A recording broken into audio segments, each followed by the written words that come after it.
Bueno, en el espacio anterior estuvimos viendo cómo podíamos conciliar las dos vertientes de la filosofía, tanto el idealismo como el realismo, y veíamos que en definitiva ambas se postulan el problema de la libertad, pero en ambas hay soluciones diferentes. Si bien el idealismo o las formas del idealismo parten del supuesto de que la libertad es un hecho, en las formas de filosofía más realista, eh, y concretamente yendo al materialismo histórico, al marxismo, vemos que la libertad está condicionada por el orden de la necesidad. Y también el existencialismo plantea cuestiones como estas, por ejemplo, el mismo Sartre.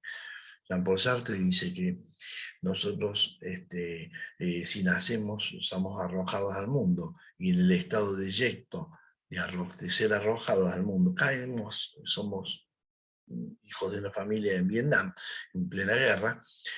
Bueno, las condiciones no, de alguna forma determinan, pero hace la salvedad de que nosotros somos libres de elegir en todo sentido y bajo el concepto de libertad absoluta, somos libres de elegir eh, si quedarnos ahí o no, si morir, si quitarnos la vida. De algún modo somos libres siempre y siempre tenemos la posibilidad de elegir. Esos postulados, esa forma, como el existencialismo, como dijimos recién, todas las formas de la filosofía, en donde las cosas se resuelven desde la racionalidad del individuo, que responden prácticamente a un planteo estrictamente burgués, necesariamente individual o individualista, porque si no, no habría resolución posible.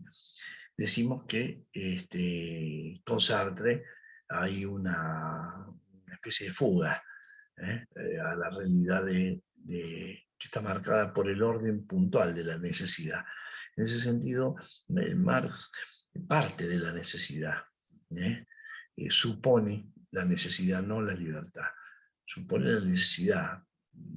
Y bueno, también supone la posibilidad de que ese orden de necesidad sea superado en un grado, en algún momento, por la humanidad hacia un estado de libertad, o de mayor libertad, pero nunca sin resolver con la condición material que ejerce sobre nosotros el mundo y que se traduce como el orden de necesidades.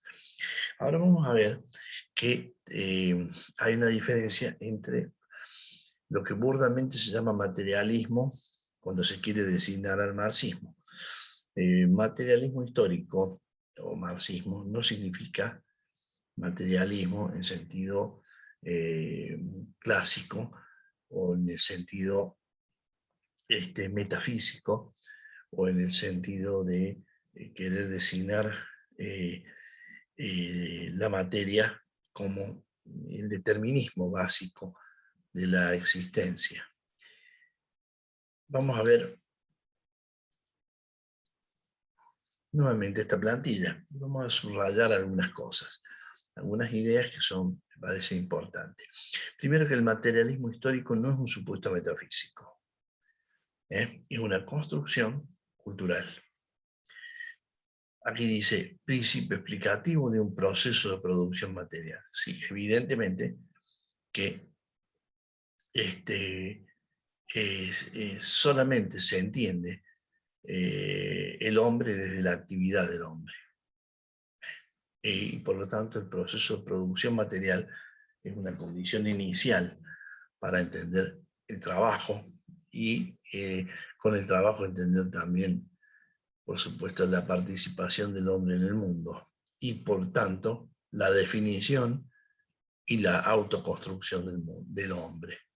El hombre se construye desde su hacer, y su hacer está dentro de un medio que lo condiciona y al cual él puede también transformar, ¿no? Dijimos algunos puntos sobre el materialismo anteriormente, pero me interesaría destacar la diferencia con el materialismo en sentido ingenuo, o en sentido, el sentido de un realismo ingenuo que quiere reducir toda la realidad a la materia. Y aquí nos vamos a detener en una serie de postulados,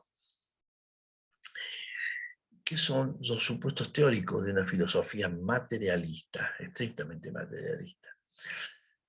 A diferencia del materialismo histórico, decimos que las filosofías materialistas, en ellas encontramos una variedad.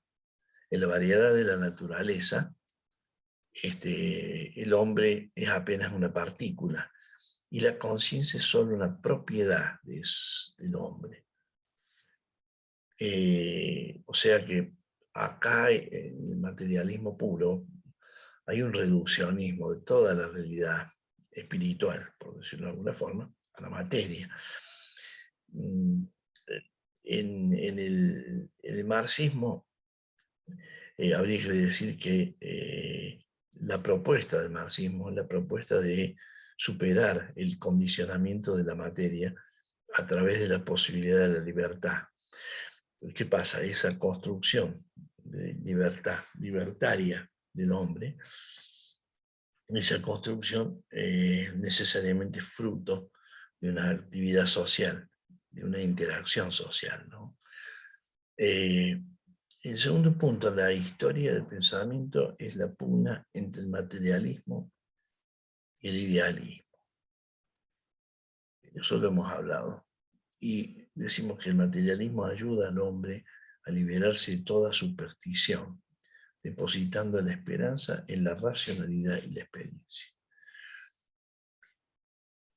Esto le cabe a todo el siglo XIX, particularmente el XVIII fundamentalmente, ¿no? XVIII y XIX. Los siglos XVII y XVIII corresponden al avance de la matemática y de la mecánica, pero hay que destacar 4 aspectos esenciales. Primero, hay un exceso de paradigma mecanicista, en el cual todos los procesos se explican como movimientos mecánicos puramente. Es decir, es la fase preorgánica. Nosotros en este momento creo que estamos viviendo una fase cultural en donde la cultura se asienta en la concepción orgánica, evolutiva de la materia. Es decir, no es esta materia fija, este fijismo que se muestra en esos siglos XVII y XVIII, y que caracterizó ese materialismo brusco, o no quiero emplear el término, pero en definitiva no queda otro. Un realismo un materialismo casi ingenuo. Entonces, decimos que también hay un exceso del paradigma mecanicista.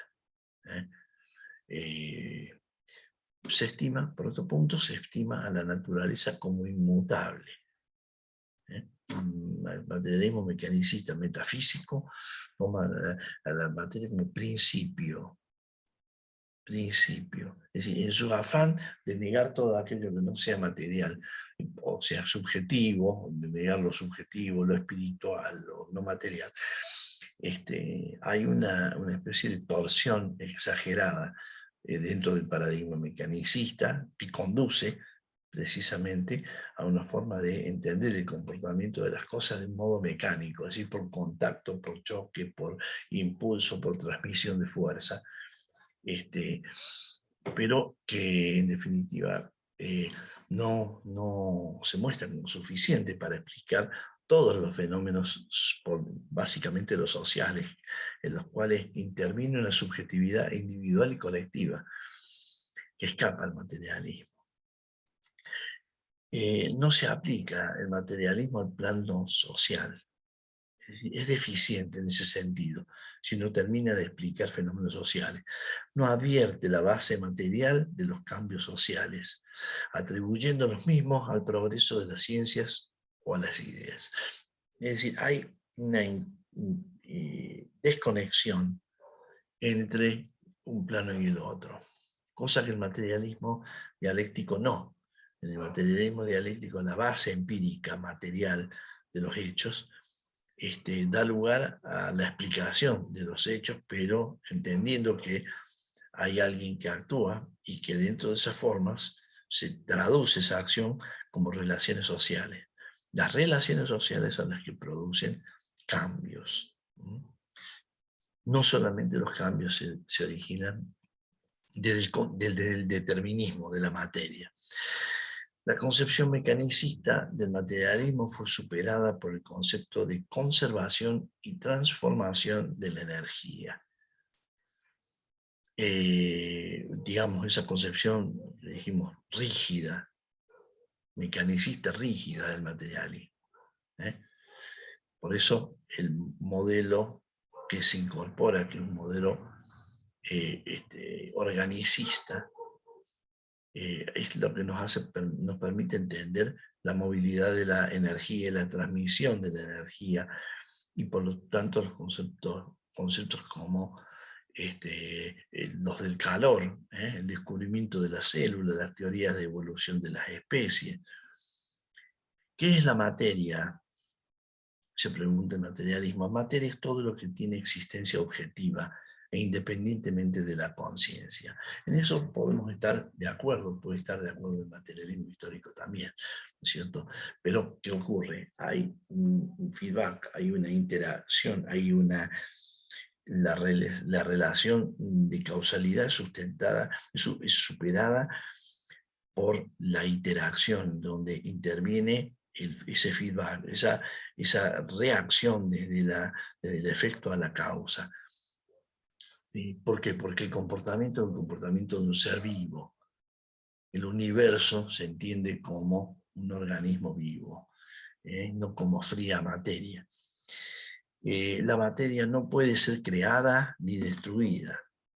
Las partículas de positón, dirán muchos físicos, y el electrón desaparecen para dar lugar a cuantos de luz y fotones.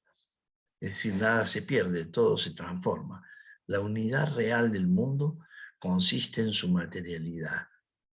La conciencia representa solo una propiedad de la materia organizada de un modo distinto. Bueno, ese postulado del materialismo es un postulado que deberíamos discutir mucho, pero ciertamente nos cabe la obligación de determinar que si hay un registro observable de la realidad es la materia. Por lo tanto, podemos admitir esta forma. En el próximo momento nos vamos a consagrar directamente a las formas de ser material, al movimiento eterno, y luego a la teoría de la causalidad y la teoría del conocimiento dentro del materialismo. Así que los dejo por este momento. Los abandono.